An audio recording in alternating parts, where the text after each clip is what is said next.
ang nakikita ko kasi, it seems to me, the current government lacks fiscal discipline. So merong problema sa paggastos. Nasa linya po ng ating komunikasyon via Zoom si Dr. Michael Batu, isa pong ekonomista. Doc, good morning. Welcome po ulit dito sa programang Pulso ng Bayan ng SMNI. Maraming salamat po sa inyong oras. Happy Monday sa iyo dyan, Jade at Mark. Magandang umaga po sa ating mga taga-subaybay. Opo, Doc, siguro unahin natin itong naitala nga ng Pilipinas ang pinakamataas na antas ng debt to GDP ratio. Nito lamang sa loob lamang ng 20 taon na umabot po sa 62% sa unang quarter po ng 2025. Ano ho ba itong debt to GDP ratio, Doc? Para sa kaalaman na rin, maintindihan ng ating mga kababayan. Maganda yung topic na yan, Jade. No?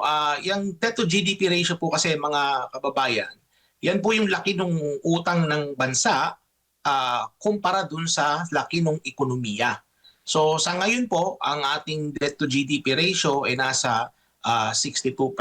So ibig sabihin po niyan, yung utang po pambansa ay 62% po ng kabuuang halaga ng ating ekonomiya. No? Malaki po yan. No? Kasi po sa bansang kagaya ng Pilipinas, no, yung economic standing natin, ang rekomendasyon po ng mga economist dapat nasa 60% lang po ang ating debt to GDP ratio. Pero nakita po natin na ang ating pong debt to GDP ratio ay patuloy po na tumataas. No? Sa 20 years po, ang pinakamataas natin ay umabot ng mahigit 70% yan. Nung time yan, I think it was 2004, no? Nung panahon niya ni Pangulong Gloria Macapagal Arroyo. No? And then, after several years, bumaba yan. In fact, within that 20-year period, nung panahon po ni FPRRD, naging pinakamababa yung ating debt to GDP ratio na umabot ng 39%, no? Ng laki ng ating ekonomiya. Kaya lang po, nagkaroon ng pandemic, kaya po umakyat po ito nung I think 2021, umakyat po siya ng nasa 60%. No? At sa kasalukuyan po, patuloy pa pong tumataas. No? So ang interpretasyon po yan mga kababayan, yan po yung laki ng utang pambansa kontra dun sa laki ng ekonomiya. May mga bansa po na mas mahigit sa 100% ang kanilang debt to GDP ratio. Marami po sa mga bansang yan ay mga mayayamang bansa, kagaya halimbawa ng Japan, ano, na mahigit sa 100%. Yung laki ng kanilang utang ay mahigit sa 100% ng laki ng kanilang ekonomiya. May mga bansa rin, Jade, na mababa yung debt to GDP ratio. No? So sa kaso ng Pilipinas, tayo po ngayon ay nasa mahigit 62% na po.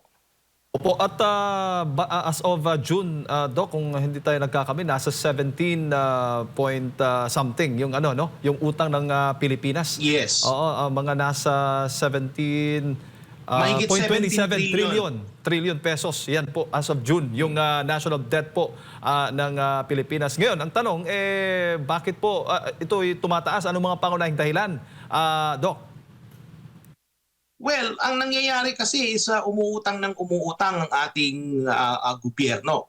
Kung titingnan mo, Jade, no, yung datos ng national government debt, no, madadownload nyo po yan mula sa Bureau of Treasury. Makikita po ninyo, no, na sa halos every year, no, magbuhat ng 2022, ang itinataas po ng utang natin 10%, no, yung growth ng national debt natin. Ibig sabihin, kung titingnan natin yung datos, magbuhat nung naluklok si Marcos Jr. sa pwesto bilang ating Pangulo, mahigit 1 trilyon ang nadadagdag sa ating utang. So ganun, yun po yan. Merong time na nasa 1.2 trillion, nasa 1.5, merong ganun. So mahigit 1 trilyon ang nadadagdag. Kaya ngayon po nasa halos I think 17 trillion na tayo in terms of yung utang. Ngayon, Jade, tandaan din natin na yung utang na yan, that includes yung mga utang ng mga nagdaang taon, no? Ng mga nagdaang administrasyon. So kumbaga patong-patong na yung utang na yan.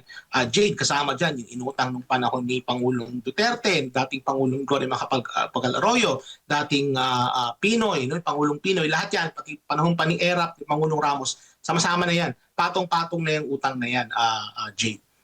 Opo. At papaano po ito, yung direktang epekto nito sa ating ekonomiya, Doc? Well, kasi ganito naman yan hindi naman, in theory, hindi masamang mangutang. Kasi kung ang inuutang naman ay ginagamit ito sa mga bagay-bagay no, na ikalalago ng ating ekonomiya. In fact, nagawa yan ni Marcos Sr. nung araw, nung paumpisan, no, paumpisan nung kanyang termino. No, umutang sila ng umutang, kaya nagkaroon ng tinatawag na debt-driven growth. Ibig sabihin, lumalago yung ekonomiya sa pamamagitan ng pangungutang. Pero pag-alaman din natin sa kasaysayan na hindi ito naging sustainable, kaya nga bumagsak ang ating ekonomiya noong early 1980s. Ano? So hindi naging sustainable yung pangungutang na yan.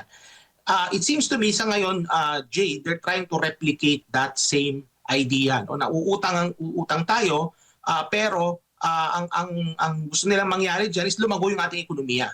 Pero hindi natin yan nakikita, Jade. Kasi ang nakita natin, in fact, kare-report lang last week ng DepDev, ang growth natin for this quarter is nasa 5.5%. No? So mababa po yan kung kukumpara po ninyo doon sa paglago ng ating utang na nasa 10%.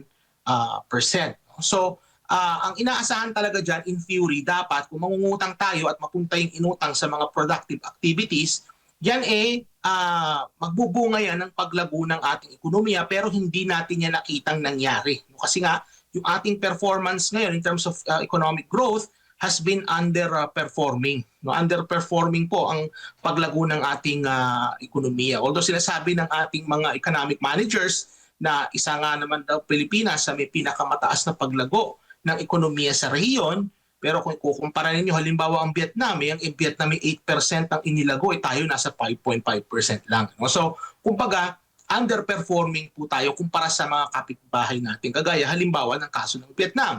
Ngayon, yan yung dapat na in theory, sinasabi ko na positibong epekto. Na pag umutang tayo, magta-translate yan to economic growth pero hindi yan nangyari. And by the way, no, idagdag ko na rin, bakit ba in theory dapat lumalagong ekonomiya kung tayo mangutang? Well, halimbawa kasi kung gagamitin ang pangungutang sa mga productive activities, kagaya ng pagpapatayo ng mga critical na infrastructure, pag-i-improve ng human capital ng bansa, kagaya ng pag-i-improve ng estado ng edukasyon, pag-i-improve ng kalusugan, no, yung expenditures natin for health, no, makakatulong po sa mga kababayan natin na maging malusog at maging matalino para maging mataas ang kalidad ng ating workforce. Hindi po natin yan nakitang nangyayari sa kasalukuyan. Pero, Now, yes. Opo, Doc, kung sa forecast po ninyo, ito ho ba ay may mga hakbang ho ba kayo nakikita ang gobyerno na kayang mapababa ito o talagang inaasahan po ninyong tataas at tataas ito dahil lalo na itong mga global uncertainties na nakikita po natin? That is a good question. No? Ang nakikita ko kasi, it seems to me, the current government lacks fiscal discipline. So merong problema sa paggastos. In fact, nabanggit ko na nga sa mga interview ko noon na sa aking sapantaha ay itong gobyerno natin sa kasalukuyan ay atat gumastos. At hindi lang sila atat gumastos, sila ay walang disiplina sa paggastos. Kaya nakikita natin na patuloy tayong umutang ng umutang, bagamat Jade, wala naman tayong pandemic, wala tayong dapat paggagastusan ng ganung kalaki. Kung makikita po natin mga kababayan, before na nagkaroon ng pandemya, 2019, ang debt to GDP ratio po natin ay nasa 40% po lamang ng ating ekonomiya. Ngayon po ay mahigit 62% na. So ang ibig sabihin nito, Jade, tuloy-tuloy lang sa pangungutang yung ating gobyerno, dapat sa ngayon na ibababa na ito eh. In fact, under the Philippine Development Plan, dapat ang debt to GDP ratio natin sa ngayon nasa mid 50%, nasa around 55% na lang ito dapat, Jade, na ibababa na ito. Pero hindi yan na nakita natin. What we're seeing right now is a continuous increase ng pangungutang. So this is a reflection of the lack of fiscal discipline ng ating gobyerno. Yung kawalan nila ng disiplina in terms of sa paggastos, no? Kasi nga naman may kasabihan nga naman, Jade, na mas madaling gastusin yung perang hindi sa'yo. No? Ganyan yung nakikita natin sa nangyayari sa kasalukuyan, Jade.